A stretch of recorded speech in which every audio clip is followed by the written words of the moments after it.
الحمدللہ رب العالمین والصلاة والسلام علی حبیبہ محمد وآلہ وصحبہ اجمعین اما بعد فاعوذ باللہ من الشیطان الرجیم بسم اللہ الرحمن الرحیم قال اللہ تعالی فی القرآن الکریم والفرقان الحمید وَلَوْ أَنَّهُمْ إِذْ ظَلَمُوا أَنفُسَهُمْ جَاءُوكَ فَاسْتَغْفِرُوا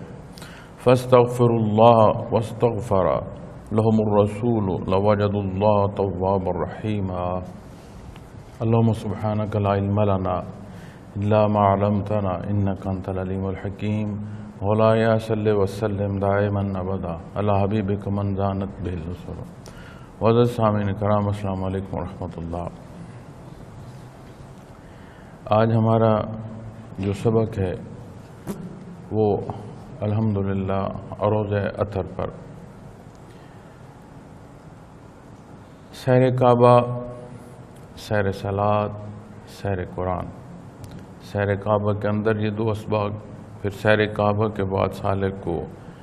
شیخ توجہ دے کر روزہ اطہر پر لاتے ہیں۔ ایک بات سارے اسباق سے متعلق یاد رکھیے کہ اپنے تئیں کسی تصور میں نہیں پڑھنا۔ جہاں تک جتنا بتایا گیا ہے اور جو بتانے والے ہیں وہ محض اتفاق سے یا اپنا اس موقع کے خیال سے نہیں بتا رہے ہوتے، ایک تسلسل ہے جو مشائخ کا چل رہا ہے اور ایک تربیت کا عنصر ہوتا ہے جو آگے تربیت کی جا رہی ہوتی ہے، جس سے مخلوق کی تربیت کے اسباب پیدا ہو جاتے ہیں۔ حضرت جی رحمۃ اللہ تعالیٰ علیہ خود فرماتے ہیں، آپ کے اپنے بیانات میں موجود ہے، آپ کی نجی گفتگو میں یہ ارشاد ہوا ہے کہ کتنے ہی ساتھی بڑے حضرت جی رحمۃ اللہ علیہ کے پاس آئے اور لطائف اور شروع کے مراقبات کر کے چلے گئے، اور کتنا عرصہ مجھے بڑے حضرت جی رحمۃ اللہ علیہ نے حضرت کو کتنا عرصہ لطائف پر ہی رکھا، اس پر محنت کراتے رہے، پھر شروع کے جو مراقبات ہیں ان پر کتنا عرصہ محنت کراتے رہے، اور ساتھ آنے والے جو ہیں ان کے اسباق آپ سے پہلے آگے بھی چلے گئے۔ تو وہ تربیت جو شیخ نے بڑے حضرت رحمۃ اللہ تعالی علیہ نے حضرت جی کی فرمائی، اب اللہ کریم کا احسان ہے کس کو کیا حصہ عطا فرماتا ہے، کس سے کیا کام لیتا ہے، تو بے نیاز ہے۔ ایک ہدہد بھی ایک مخلوق تک ایمان پہنچانے کا سبب بنا دی اس نے، تو اس کا اپنا نظام حیات ہے، کس کو کس لمحے کیا عطا فرماتا ہے۔ تو جو حصے بتائے جاتے ہیں یہ خیال رکھا کریں کہ اس سے آگے یا پیچھے اپنے کسی تخیل میں، اپنے کسی خیال میں، کسی اپنی جو خواب ہے اس میں نہ جائیں، اس سے نقصان ہوگا۔ اسی لیے سیر کعبہ پر بھی جو بات عرض کی گئی وہ یہی ہے کہ صرف بیت اللہ ہے، گرد و پیش کا خیال نہ کریں، گرد و پیش کچھ نہیں۔ اگر وہاں مطاف میں کوئی ہے تو وہ ارواح ہیں جنہیں اللہ جل شانہ نے وہاں تک رسائی نصیب فرمائی ہے، اور یہ اس کا احسان ہے کہ برزخ میں جن کو وہاں تک رسائی ہے، اس حیات دنیا میں ہماری روح کو وہاں تک رسائی نصیب ہوئی، اس کا بہت بڑا احسان ہے اور اس کا کرم ہے۔ اسی طرح جب بات روزہ اطہر کی آتی ہے تو روزہ اطہر پر آ کر پھر بے شمار باتیں، پہلو ایسے ملتے ہیں جیسے اس میں کچھ سوچتا رہا، اپنا خیال کرتے رہے۔ جیسے ایک مثال عرض کرتا ہوں، میرے سامنے بھی کسی کے حوالے سے بھی بات پہنچی اور روبرو بھی میں نے یہ باتیں سنی اور دیکھی بھی ہیں اور عرض بھی کیا ہے کہ یہ درست نہیں ہے۔ جیسے کہ جی روزہ اطہر پر گئے تو جی اپنا سلام عرض کیا، پھر کسی نے کہا کہ جب آپ روزہ اطہر کے مراقبات پر جائیں گے تو میرا بھی سلام عرض کرنا۔ تو ایسی صورت وہاں ممکن ہی نہیں ہے کہ کسی کی روح جسے وہاں تک کی رسائی نصیب ہو وہ وہاں پر اپنی مرضی سے حرکت کر سکے۔ میں نہیں سمجھتا کہ کوئی سالک، کوئی روح جو وہاں جسے موقع نصیب ہوا ہے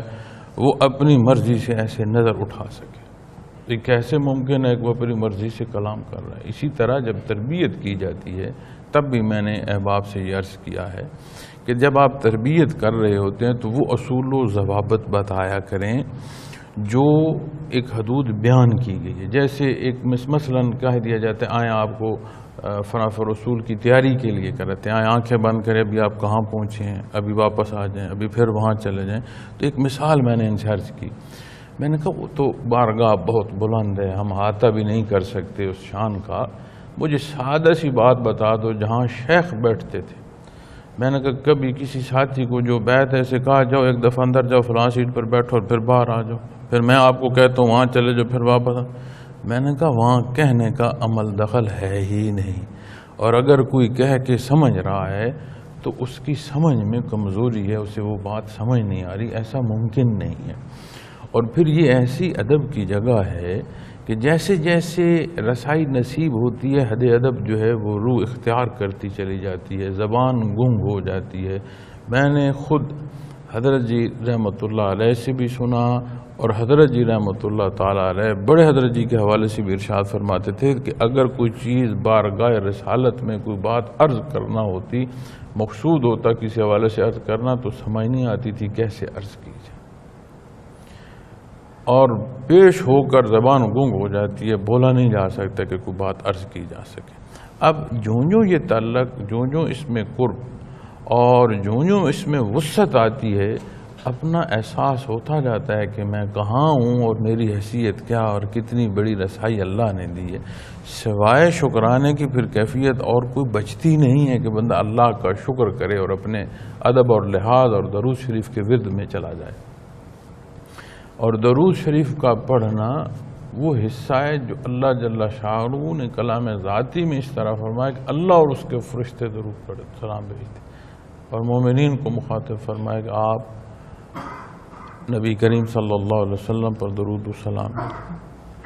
تو یہ وہ حصہ ہے درود شریف کا جو تمام تسبیحات سے اللہ کریم نے اسے عظمت عطا فرمائی ہے. نبی کریم صلی اللہ علیہ وسلم نے تمام تسبیحات میں اولیت جو فرمائی ہے درود شریف کو فرمائی ہے.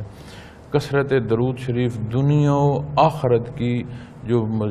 ہیں مصیبتیں ان کے ٹالنے کا سبب ارشاد فرمایا ہے.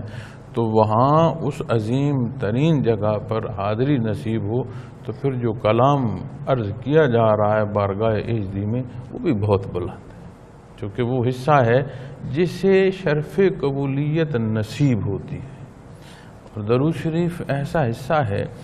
کہ مشائخ بھی فرماتے ہیں کہ اگر اول آخر درود شریف دعا کے پڑھ لیا جائے تو درود شریف تو اللہ کریم قبول فرماتے ہیں. تو پہلا حصہ بھی قبول ہو جائے گا، دوسرا بھی ہو جائے گا، تو اس کی شان ایسی ہے وہ درمیان سے پھر رد نہیں فرمائے گا. تو وہاں حاضر ہو کر اور اس بارگاہ میں حاضری پر درود شریف نصیب ہو تو یہ وہ حصہ ہے جسے نہیں اندازہ کیا جا سکتا. اسی لیے کہا جاتا ہے کہ محنت کریں. مجاہدہ سے مراد صرف حروف کے 4 حروف کے مرکب کی بات نہیں ہے کہ ایک لفظ بول دیا جاتا ہے اور اس سے اپنے وزن کو بڑھانے کی بات ہوتی ہے. نہیں، اپنے لطائف اپنے مراقبات پر محنت کریں، اور جتنی محنت کریں گے اتنے راسخ ہوں گے، جتنے راسخ ہوں گے اتنی یہ نزاکت سمجھ آئے گی، اور مزید بہتری کے لیے بندہ اللہ کریم کا شکرانہ ادا کرتا رہے گا اور سبب اس کی توفیق سے اختیار کرتا رہے گا، ذات میں نہیں پھنسے گا. تو جب روضہ اطہر پر جاتا ہے تو مواجہ شریف یعنی جہاں جہلی مبارک ہے وہاں اپنے آپ کو دست بستہ کھڑا محسوس کرتا ہے اور نظر اس کی نیچے رہتی ہے اور درود شریف جاری رہتا ہے. یہ وہ حصہ ہے جہاں تک کوئی اگر سوچنا بھی ہے تو اس حد تک سوچے، اس سے آگے سوچنے کی ضرورت نہیں. حالانکہ حال صرف یہی نہیں رہتا، اس سے آگے بھی حال چلا جاتا ہے، اور اللہ کریم کا احسان ہے کہ کتنی اس دربار سے شفقت نصیب ہو. یہ ہر بندے کا ایک اپنا معاملہ ہے. لیکن ایک بات جو ہے کہ یہ روزہ اطہر پر ایسا حاضری ہے جیسے نجی محفل میں حاضری نصیب ہو، اور روزہ اطہر کے جو حدود ہیں وہ اسی طرح ہیں، جو آداب ہیں اسی طرح ہیں جس طرح نبی کریم صلی اللہ علیہ وسلم کی حیات مبارکہ میں تھے. حضرت عمر فاروق رضی اللہ تعالیٰ عنہ مسجد نبوی میں وصال نبوی کے بعد تشریف فرما تھے، تو ایک صحابی وہاں آئے اور وہ کلام کرتے ہوئے انہوں نے دھیان نہیں رکھا کہ آواز بلند ہو رہی، تو دیہاتی تھے، باہر سے آئے، تو اسی انداز میں اپنی بات کرتے ہوئے تو انہوں نے انہیں کنکر مارا، کنکر مار کے اپنے پاس بلایا، فرمایا مفہوم عالی ہے کہ نبی کریم صلی اللہ علیہ وسلم کے اتنے قریب، روضہ طاہر کے قریب اتنی بلند آواز سے بات کر رہے، اور اگر یہ جگہ نہ ہوتی تو میں تمہیں درے مرا تھا کہ تمہیں اتنا لحاظ نہیں ہے۔ تو جو حد ادب حیات مبارکہ میں تھا، وہی حد ادب جو ہے وہ روضہ اطہر کا بھی ہے، چونکہ انبیاء علیہ الصلوۃ والسلام کی حیات سے متعلق جو ہمیں دین اسلام بتاتا ہے، جو تحقیق علماء کرام فرماتے ہیں کہ وہ برزخی حیات بھی ایسی ہی ہے ان کی جیسی دنیاوی حیات ہے، اور آپ تو امام الانبیاء ہیں۔ آپ غور فرمائیں نا جی، علماء کتنی تحقیق کر کے فرماتے ہیں کہ اب اس میں جمعرات یا جمعہ کی بات کو بحث میں لاتے ہیں، یہ کوئی نہیں کہتا کہ ہفتے میں ہر بندے مومن کے اعمال آپ کے حضور پیش کیے جاتے ہیں۔ تو جو امور تکوینی ہیں اس میں اللہ کریم کا احسان ہے، کتنی ایسی چیزیں دیکھنی نصیب ہوئی ہیں جو نبی کریم صلی اللہ علیہ وسلم کی دعا کا اور آپ کی شفقت کا صدقہ ہے۔ اگر آپ غور فرمائیں تو غالباً بڑے حضرت جی رحمۃ اللہ تعالیٰ علیہ کے زمانے میں ایک بزرگ کا واقعہ بیان ہوتا تھا، اور اس واقعے میں یہ بیان تھا کہ کوئی سبب جو ان کے امتحان کا بنا تھا، مجھے نام بھی یاد ہے، واقعہ بھی پورا یاد ہے، لیکن مقصد بات بتانا ہے، اس لیے صرف اتنا حصہ بتا رہا ہوں جو ہمارے اس آج کے موضوع سے متعلق۔ تو انہوں نے فرمایا تھا کشف امتحان بنا، اور جب روح قبض ہو رہی تھی تو وہ امتحان ایسا بنا کہ انہیں سزا میں آ گئے۔ تو فرمایا پوری توجہ کرنے کے بعد سمجھ نہیں آ رہی تھی، پھر روضہ اطہر پر جو عرض کی گئی، آپ نے ایک نظر شفقت اس طرف صرف فرمائی، اللہ کریم نے احسان فرما دیا کہ ان کی سزا جو ہے وہ معطل ہو گئی، رک گئی، وہ اپنے ایسی حالت میں آ گئے جہاں ہوش آ گیا، ورنہ تو ہوش بھی نہیں تھی۔ تو وہ کرم، وہ شفقت اسی طرح دربار رسالت سے بھی جاری و ساری ہے۔ نصیبے کی بات ہے، اللہ کریم وہ توفیق دے عمل کی، وہ خلوص دے کہ بندہ جب اللہ کریم کے حضور ہاتھ اٹھائے تو وہ خلوص ہو کہ اللہ کریم مہربانی فرمائے۔ جب بندہ اللہ کے حضور وہ تعلق قلبی جو قلب اطہر محمد رسول اللہ صلی اللہ علیہ وسلم سے نصیب ہو، اس کی طلب صادق لے کر حاضر ہو، تو یہ حصے نصیب ہوں، اللہ کریم مہربانی فرمائے۔ تو جو اصولی بات عرض کر رہا ہوں وہ یہ ہے کہ وہ حد ادب جو حیات مبارکہ میں ہے، چاہے وہ لا ترفعوا اصواتکم فوق صوت النبی کی تفسیر کے ذیل میں آئے، یا قرآن کریم میں جو اصول و ضوابط ہیں اس کے ساتھ تفسیر، یا جو احادیث مبارکہ ہیں ان کی تشریحات کے تحت علماء کرام اصول وضع فرمائیں، کوئی حصہ وہ جو حیات مبارکہ میں تھا وہی روضہ اطہر کا۔ تو جب روضہ اطہر پر حاضری ہو اور ایسا حصہ کہ نجی حیثیت وہاں ہو حاضری کے ضمن میں،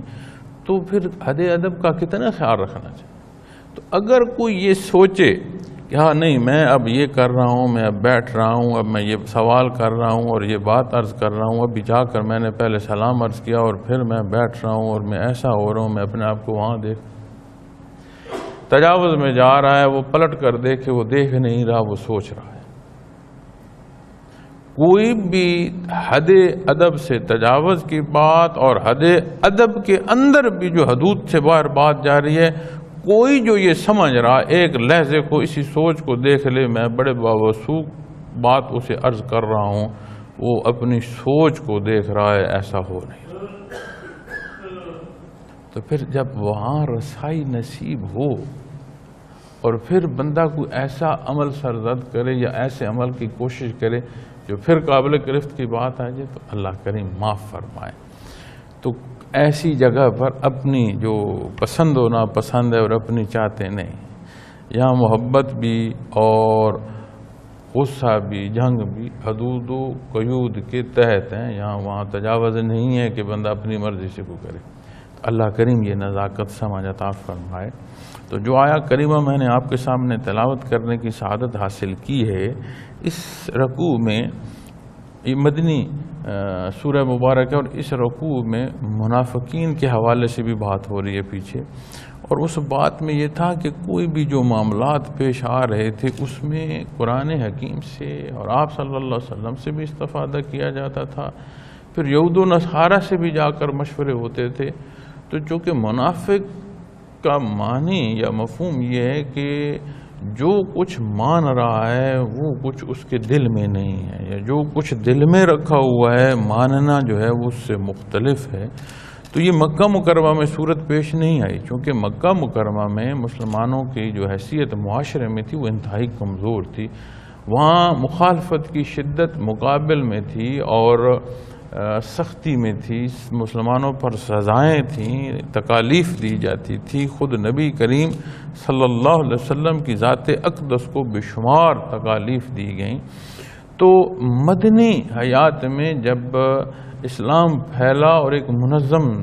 صحابہ کی جماعت ہونا شروع ہو گئی، اور جس نے کفار کے سامنے جب انہیں اجازت ہو گئی مقابلے کی تو وہ مقابل بھی آنا شروع ہو گئے، تو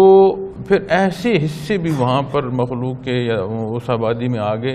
جو نہ چاہتے تھے لیکن دنیاوی تحفظ کے لیے، دنیاوی کسی ضرورت کے لیے کہ جی ہم تاکہ ساتھ رہیں، وہ بات مانتے بھی تھے اور بات نہیں بھی مانتے تھے، یعنی اظہار کر دیتے تھے ماننے کا لیکن ہاں خانہ میں وہ ایسا نہیں بھی کرتے تھے۔ ایسے بھی تھے جو شرارت کے تحت کرتے تھے، جو محفل کی بات جاننے کے لیے کرتے تھے، جو اپنے تئیں وہاں کی باتیں واپس اپنے یہود تک پہنچانے کے لیے کرتے تھے۔ تو وہاں پر ایسا عنصر آیا کہ جو جسے منافقین کی صورت میں بھی بیان فرمایا گیا۔ تو جب بات اس حوالے سے ہو رہی تھی تو اللہ جل شانہ نے پیچھے جو ارشاد فرمایا، پھر اس پہ بات ہو تو لمبی ہو جائے گی، تو اپنی اس آیہ کریمہ پر آتا ہوں کہ جیسا بھی کسی سے کچھ ہو اور کمی بیشی ہو اور اس کا اگر اسے احساس ہو جائے تو فرمایا وَلَوْ أَنَّهُمْ إِذْ ظَلَمُوا أَنفُسَهُمْ جَاءُوكَ فَاسْتَغْفَرُوا اللَّهَ، اور اگر یہ لوگ جب اپنے اوپر ظلم کر بیٹھے تھے تو آپ کی خدمت میں حاضر ہوتے اور پھر اللہ سے معافی چاہتے۔ اب یہاں ظلم جو بیان فرمایا گیا ہے، یہاں سے یہ نقطہ بھی ملتا ہے کہ یہ جو بے عملی ہے، بدنیتی ہے، دین سے دوری ہے، نبی کریم صلی اللہ علیہ وسلم کے ارشادات کے مقابل اپنی مرضی کو لا کھڑا کرنا ہے، اس سے کسی اور پر کچھ نہیں نقصان ہو رہا کہ اسلام کا نقصان ہو رہا ہے یا عند اللہ کو کمی بیشی ہو رہی ہے۔ یہ وہ حصے ہیں جو انسان خود اپنے اوپر ظلم کر رہا ہے اور اس کا خمیازہ اس نے خود بھگتنا ہے۔ تو اس لیے فرمایا کہ جنہوں نے اپنے اوپر ظلم کیا، اب اس ظلم کی صورت میں حل کیا ہے؟ فرمایا آپ کے حضور آئیں، آپ کی خدمت میں حاضر ہوں، اللہ سے معافی چاہیں۔ آگے فرمایا لَهُمُ الرَّسُولُ لَوَجَدُ اللَّهَ تَوَّابًا رَحِيمًا، کہ اللہ کریم بھی فَاسْتَغْفِرُوا اللَّهَ وَاسْتَغْفَرَ لَهُمُ الرَّسُولُ، کہ اللہ کریم بھی انہیں ان کی معافی قبول فرمائیں، لیکن نبی کریم صلی اللہ علیہ وسلم ان کے لیے معافی چاہیں، آپ انہیں معاف فرمائیں، چونکہ جو موقع پر زیادتی کر رہا ہے منافق یا بے عمل، اس نے آپ صلی اللہ علیہ وسلم کے ارشاد کا رد کیا ہے، آپ کے کہے کا مذاق اڑایا ہے، نعوذ باللہ، اللہ معاف فرمائے۔ تو جو حد ادب کا تجاوز ہے اس کی معافی وہاں بھی چاہیے، اور نبی کریم صلی اللہ علیہ وسلم شافع عظیم ہیں جن کی شفاعت روز محشر اس کے بغیر ممکن نہیں ہے کہ کوئی بخشش پا سکے۔ تو یہاں فرمایا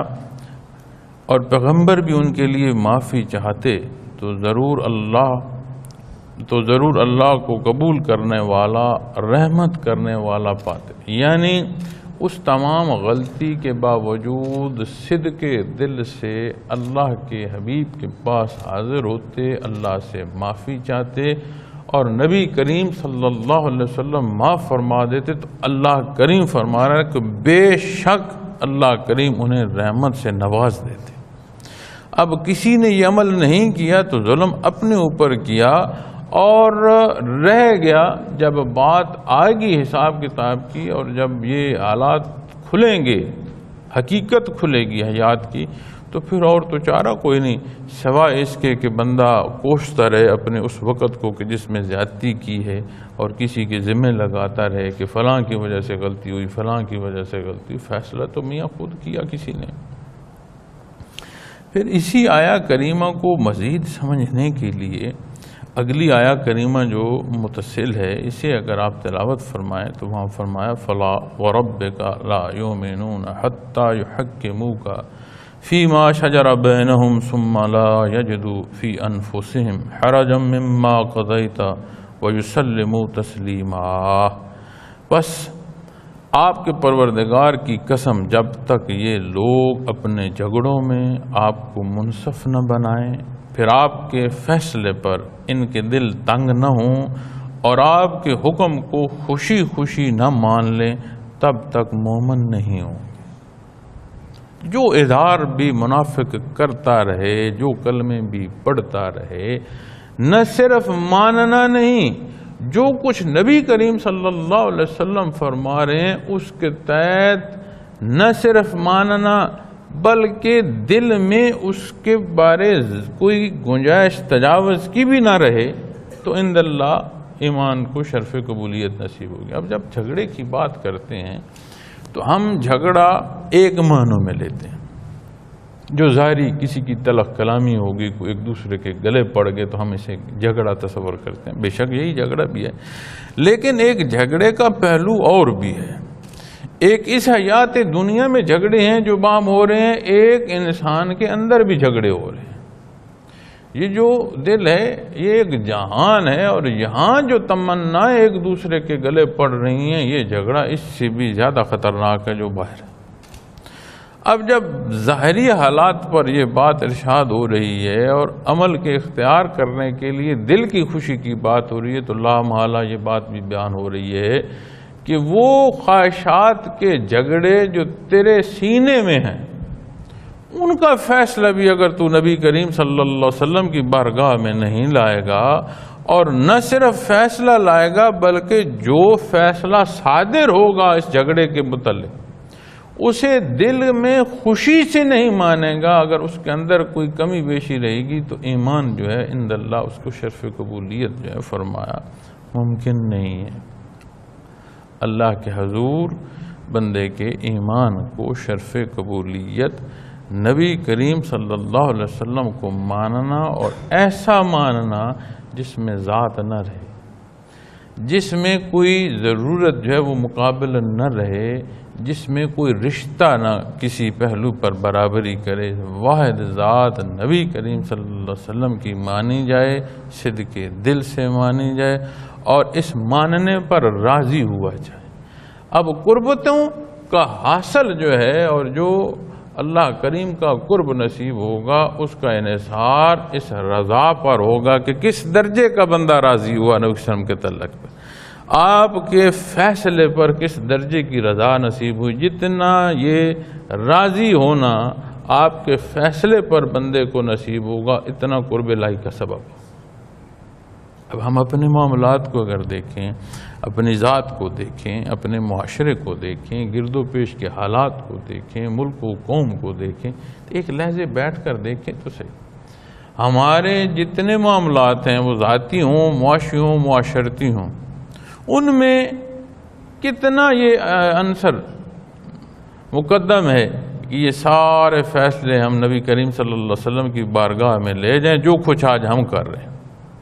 تو آپ کیا سمجھتے ہیں کہ کیا فیصلہ آئے گا؟ حالانکہ قرآن کریم میں غالباً انہی آیات کے تسلسل میں آگے کسی جگہ بیان فرمایا گیا ہے کہ اگر اللہ یہ بھی فرما دیتے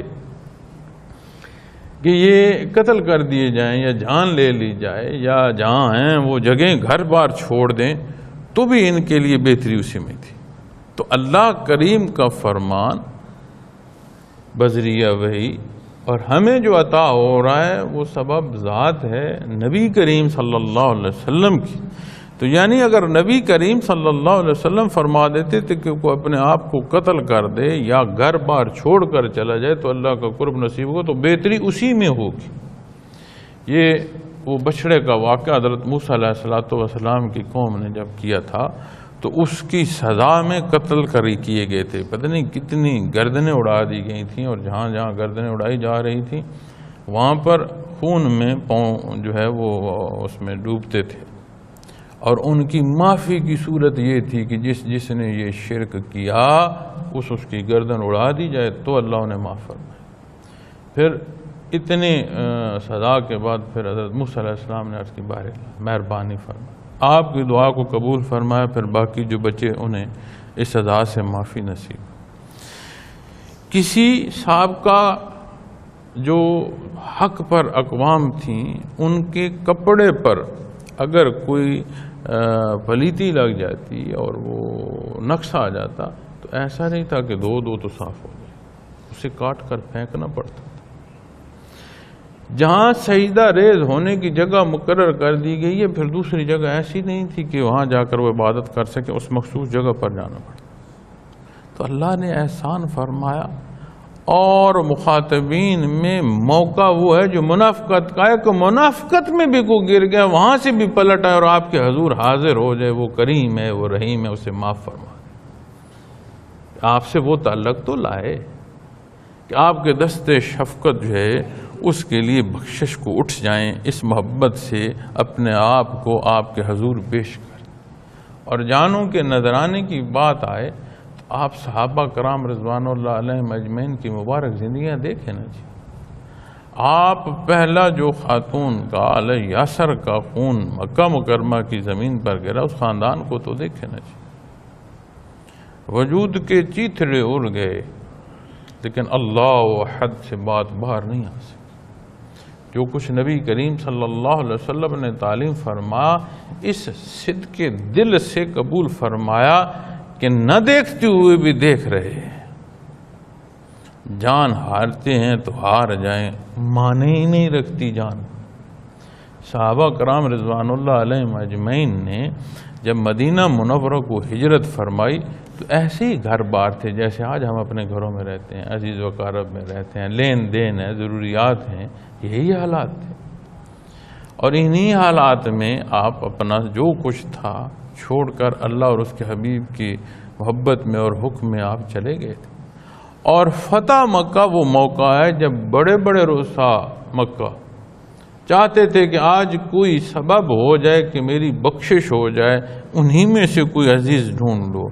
جن کو اللہ کے حبیب نے جن کی حرمت کا حکم دیا ہے، کوئی ایسا خاندان دیکھ لو، کوئی آپ کی تعلق ڈھونڈو، کیوں آج کسی کوئی ذریعہ ہو جان بخشی ہو۔ اس قوت سے اللہ نے نبی کریم صلی اللہ علیہ وسلم اور صحابہ کرام رضوان اللہ علیہم اجمعین کی جماعت کو واپس مکہ مکرمہ میں داخل فرمایا کہ جو حتمی حکم کی حیثیت رکھنے والے تھے اس روز وہ بھی تھر تھر کانپ رہے تھے کہ آج ہمارے ساتھ کیا۔ اور دیکھیں کہ اللہ کے حبیب کے حکم میں اور آپ کی محبت میں چھوڑنے والے گھروں نے جن لوگوں نے گھر چھوڑے تھے اس دن ممکن تھا کہ وہ اپنے گھروں کے ساتھ ساتھ بڑے بڑے رؤساء کے جو گھر تھے اور ان کا مال و دولت وہ بھی کہتے کہ یہ ہمارا ہے اور ہم یہاں رہے۔ انہوں نے وہاں قصر نماز پڑھی، مسافر کی نماز پڑھی۔ انہوں نے کہا جب ہم نے چھوڑا ہم نے ملکیت بھی چھوڑی، یہ ہمارا ہے ہی نہیں۔ جب اللہ کے حبیب کے حکم پر چھوڑ دیا، اللہ کی رضا کو چھوڑ دیا، وہ بھائی یہ ہمارا ہے ہی نہیں۔ تو جب ہم اپنے حالات کو دیکھتے ہیں، اپنے معاملات کو دیکھتے ہیں، اپنی قومی فیصلوں کو دیکھتے ہیں، ایک لحظے کو ڈھونڈنے تو صحیح، کیا ہمارے جو معاملات ہیں ان کے فیصلے نبی کریم صلی اللہ علیہ وسلم کے حکم کے تحت آتے ہیں؟ ہمارے جو نظام حیات ہیں وہ آپ کے حکم کے تابع آتے ہیں؟ ہماری سوچیں، ہمارے عمل آپ کے حکم کے تحت آتے ہیں؟ اور اللہ کریم تو فرما رہا ہے جسے شرمندگی ہوگی وہ پلٹ آئے گا اور اس صدق کے دل سے توبہ وہ کرے کہ اللہ کے حبیب کا ہاتھ اس کے لیے شفاعت کو اللہ کے حضور اٹھ جائے۔ تو ہم حاضری کو بھی پہنچیں تو جو کچھ سوچ رہے ہوتے ہیں، جو کچھ پڑھ رہے ہوتے ہیں اور جو کچھ انداز ہوتے ہیں، یہ کیا ہے؟ اب روز اطہر پر ظاہراً جنہیں حاضری نصیب ہوتی ہے، ایک لہجے کو دیکھے تو صحیح، کبھی حد ادب کا کوئی خیال رہا، کوئی نہ روکے تو ہم تو جعلی مبارک کو بھی کھولنا ہے ساتھ۔ بیت اللہ شریف میں خود عمرے کی سعادت کو تھا، کوئی تھوڑا عرصہ ہی ہوا ہے وہاں پر، تو بیت اللہ شریف کے ساتھ لپٹ کر دعا کر رہا تھا، تو ساتھی نے ساتھ مجھے سہارا دے کر پیچھے ہٹایا، تو میں نے دیکھا ایک خاتون ہے اس طرف نیچے بیٹھی، تو میں نے چاہا میں پیچھے ہو جاؤں، میری وجہ سے انہیں تکلیف نہ ہو، تو وہ جو ساتھ تھا اس نے کہا یہ اس کے ہاتھ میں کوئی لوہے کی چیز ہے اور یہ بیت اللہ شریف کی دیوار سے مٹی کھود رہی ہے۔ کون سا ادب ہے بھائی؟ نہ وہ پتھر نہ وہ مٹی، حکم مبارک ہے جو اس طرف سجدہ ریز ہونے کا دیا جا رہا ہے، وہ چیزیں وہی مٹی اٹھا لو، وہی پتھر اٹھا لو، بیت اللہ شریف سے ہٹا کر دوسری جگہ کر لو، سجدہ کوئی نہیں کر سکتا۔ ان کا مبارک ہونا اللہ نے فرمایا ہے، بے شک وہ مٹی مبارک، بے شک وہ پتھر مبارک، اصل مبارک وہ حکم ہے جو سربت سجود ہونے کا دیا جا رہا ہے۔ تو جو حکم دیا جا رہا ہے اسے چھوڑ کر پھر خواہش ذاتی کہ میں یہاں سے اس کو کھود لوں تو برکت ساتھ لے جاؤں گی، میاں برکت وہ ہوگی جو خلوص دل سے سجدہ کرو گے، جو شرف قبولیت اس سجدے کو نصیب ہوگی، وہ جو ویسا صدقے دل سے بیت اللہ شریف کو دو گے، جو قبولیت اسے نصیب ہوگی، اس کا اثر لے کر جاؤ گے، وہ ظاہر سے باطن تک ایک ایک چیز کو ڈھال دے گا نبی کریم صلی اللہ علیہ وسلم کے حکم میں، برکت وہ ہو۔ تو اسی طرح ہم جب جاتے ہیں مدینہ منورہ کے لیے تو وہاں کیا کیا ہم کرتے ہیں، کیا کیا ہمارا انداز ہوتا ہے، کس طرح ایک دوسرے کو کونیاں مار کر جگہ بنا رہے ہیں۔ آج کا زمانہ یہ ہے اس کا موبائل کا، اور ہر موبائل ایک بڑا بہترین کیمرہ ہے، ریکارڈنگ کریں یا فوٹو کریں یا جو بھی لکھیں۔ تو حاضری بھی بے شمار دفعہ ہوئی، تو ایک دفعہ گیا تو ہاتھ میں کیمرہ تھا اور خواہش آئی کہ میں بھی مواجہ شریف کا دور سے ایک فوٹو کھینچ لوں، اپنے پاس برکت کے لیے رکھوں۔ آپ یقین مانیں کہ یہاں سے گزرتے ہوئے ساتھی بھی تھے جو سہارا دے کر ایسا کہ میں تاکہ آرام سے گزر جاؤں، اس حوالے سے بھی جرت نہیں ہو سکی، ہاتھ میں کیمرہ رہ گیا کہ اس ہاتھ کو میں اوپر تو کر سکوں، جرت نہیں ہو سکی۔ غلطی یہ کی کہ سوچا بناؤں، جرت نہیں ہو، ہاتھ اٹھا ہی نہیں اوپر، ادھر ہاتھ میں وہ موبائل تھا یہیں رہ گیا، ہاتھ گزر گیا سامنے سے، میں ہاتھ اٹھا نہیں سکتا۔ لوگوں کے کسی کا اٹھایا ہوا جو فوٹو ہیں دیکھیں، وہ دیکھیں، اپنا نہیں اٹھا، ہاتھ نہیں اٹھ سکتا۔ تو اگر یہ سمجھو کہ آپ کے حضور پیش ہو رہا ہوں تو جرت نہیں رہتی، پھر یہ جو پیش ہونا ہے اس مراقبے میں، اس کیفیت کو سوچیں تو صحیح کہ میں اپنا ہر معاملہ آپ کے پیش کرتا ہوں۔ ارشادات عالی ہیں سامنے، اصول ہیں جو آپ نے بیان فرما دیے ہیں، اور میں اپنا ساری زندگی ساری حیات اس اصول کے سامنے رکھ رہا ہوں۔ وہ اصول کیا ہیں اور میری حیات کیا ہے؟ جو ہو گیا سو ہو گیا، اب کس طرف ہوں؟ اب صدق دل سے میں اپنا ہر فیصلہ آپ کے حضور لے آؤں، تو پھر یہ نصیب ہوگا کہ آپ کے دست شفقت کو شرف قبولیت بھی نصیب ہوگی، اور ہم جیسے خطا کاروں پر اللہ کی رحمت کا سبب ہو جائے۔ تو جب اس مراقبے میں جائیں تو حد ادب کا لحاظ رہے، آپ جھالی مبارک کے سامنے محسوس کریں، اور دست بستہ اور اپنے درود شریف میں خیال بہت کم ہوتا ہے، لیکن ہوتا ہے کہ کسی کو وہاں سے مزید حصہ نصیب ہو، محسوس ہو، اس سے مزید کوئی محسوس ہو یا مزید داخل ہونا نصیب ہو تو خاموش بیٹھ جائیے، نگاہ نیچی رہے اور درود شریف پڑھتے رہیں، چونکہ وہاں جب کسی کو حضوری مزید نصیب ہو اور قرب مزید نصیب ہو تو جگہ ایسی ہے کہ جہاں حاضر ہونے والا بیٹھ جاتا ہے، اور اگر وہاں بیٹھ جائے تو اپنے درود شریف میں نگاہ نیچی رہے اور درود شریف میں رہے۔ یہ سما سبز رنگ ہے، انوارات سبز ہیں، اور سالے کی روح میں اس طرح وہ انوارات اتر رہے ہوتے ہیں کہ کہ ان کے اثرات وجود تک آ رہے ہوتے ہیں۔ اب کتنے اس میں محبت اور شوق میں، اور کتنی اللہ نے شرف قبولیت عطا فرمائی، اور کتنا نصیب فرمایا جا رہا ہے تمہیں، یہ ایک الگ معاملہ ہے ہر بندے کا اللہ کے روبرو۔ اللہ کریم صدق کے دل سے محنت کی بھی توفیق عطا فرمائیں، یہ حدود کی نزاکت بھی جو ہے اس پر بھی قائم رہنا نصیب فرمائیں، اور یہ وہ حصے ہیں جو اس نے کرم اور مہربانی سے عطا فرمائے،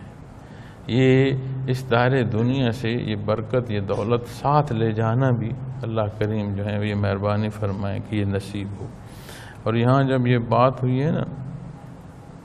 فلا وربک، بس آپ کے پروردگار کی قسم، پروردگار کی بات کی، شان ربوبیت کی بات کی۔ یہاں لفظ اللہ جو اس میں ذات ہے وہ نہیں بیان فرمایا، شان ربوبیت فرمائی کہ یہ جہان عارضی ہے، فانی ہے، یہ جب تک ان کے پاس فرصت ہے، انہیں اجازت ہے، اس کے باوجود انہیں سانسیں دے رہا ہے، زندگی کا تسلسل دے رہا ہے، رزق دے رہا ہے، ضروریات جو ہے وہ بہم مل رہی ہیں ہر ایک کو، احساس ضرورت بھی کسی سے نہیں چھینا، عطا فرما رہا ہے، لیکن یہ وقت مقررہ تک ہے۔ ایک وقت آ جائے گا کہ جب یہ حالت نہیں رہے گی، پھر جو حالت ہوگی اس کے لیے ضروری ہے کہ یہاں سے عمل صالح ساتھ لیا جائے۔ اللہ کریم کا کرم اور احسان کہ ہم جیسے کمزوروں اور خطا کاروں کو یہ نصیب ہو کہ یہاں سے وہ جب چاہے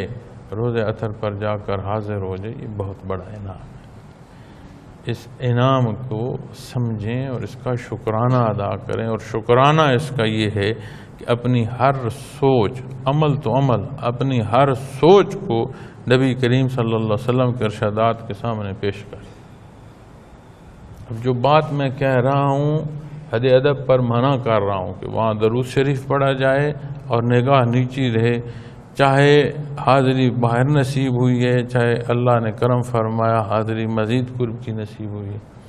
اندر آئے نشست ہے، جگہ ہے بیٹھنے کی، وہاں از خود روح بیٹھ جاتی ہے۔ آپ کے ذمہ صرف اتنا ہے کہ اپنا خیال رہے، نگاہ نیچی رہے اور درود شریف چاہیے۔ جو معاملات کی بات کر رہا ہوں وہ قرآن و سنت میں ظاہراً موجود ہیں، یہ نہیں کہہ رہا کہ جو معاملہ پیش ہے پھر جا کر وہاں میں وہاں لے جاتا ہوں بات کر، وہ ارشادات موجود ہیں، یہ کلام ذاتی اصول وضع فرما رہا ہے، اور جو سنت خیر الانام ہے، حدیث مبارکہ ہیں، انہی کے تحت پوری فقہ جو ہے ایک ایک بات کو بڑا واضح کر رہی ہے کہ کس عمل کو کیسے اور کس طرح اختیار کرنا ہے۔ تو جو حکم ہے اپنی پسند و ناپسند کو، ضروریات کو، ہر ایک کو لے جائیں کہ جو کچھ نبی کریم صلی اللہ علیہ وسلم نے حکم فرمایا اس کے سامنے لے آئیں اور سرنگوں کر دیں۔ تو یہ وہ عمل ہے جو آپ کو مزید قرب کا سبب بنے گا، مزید اللہ کی رضائی کا سبب بنے گا، اور یہی امتحان ہے۔ اور اگر کوئی یہ سمجھتا ہے کہ میں اپنے معاملات آپ کے حضور پیش نہیں کرتا، تو آپ کا کیا خیال ہے کہ وہ اپنے حصے سے زیادہ رزق لے لیتا ہے؟ آپ کیا سمجھتے ہیں کہ وہ اپنی زندگی جتنی اللہ نے مقرر فرمائی ہے اس سے زیادہ سانسیں لے لے گا، زیادہ وجود کی طاقت لے لے گا، صحت زیادہ لے لے گا؟ ہے پھر بھی وہی جو حصہ ہے، بس اپنی ذات کو پوجنا ہے یا اپنے آپ کو چھوڑ کر اللہ کے حضور سر بسجود ہو جانا ہے، جو کچھ ارشاد فرما دیا گیا اس کے تحت لے کر آنا، یہ سوال۔ اور جب بندہ ان کیفیات سے آشنا ہوتا ہے اور بحیثیت سالک یہ رسائی نصیب ہوتی ہے، اور آسان ہو جاتا ہے دین اسلام پر عمل پیرا۔ اپنی خواہشات جو ہیں وہ ان کی حیثیت نہیں لگتی کہ بندہ سمجھے کہ جی میری بڑی خواہش تھی تو میں رد کر رہا ہوں، بندہ شکر کرتا ہے کہ میں اپنے آپ کو دھوکہ دے رہا تھا، اس سے بچ گیا ہوں۔ خواہش کی حیثیت تو کجا، اس سے جان چھوٹنا جو ہے وہ عزیز ہوتا ہے کہ شکر ہے میں اس غلطی سے جان چھوٹی میری، میں تو ظلم کر رہا تھا اپنے آپ۔ تو جتنا یہ مراقبہ مضبوط ہوگا اتنی یہ کیفیت جو باعمل ہونے کی ہے وہ بڑھتی چلی جائے گی۔ اللہ کریم مجھے اور آپ کو یہ سمجھ عطا فرمائے اور استقامت فی الدین عطا فرمائے۔ وآخر دعوانا الحمدللہ رب العالمین۔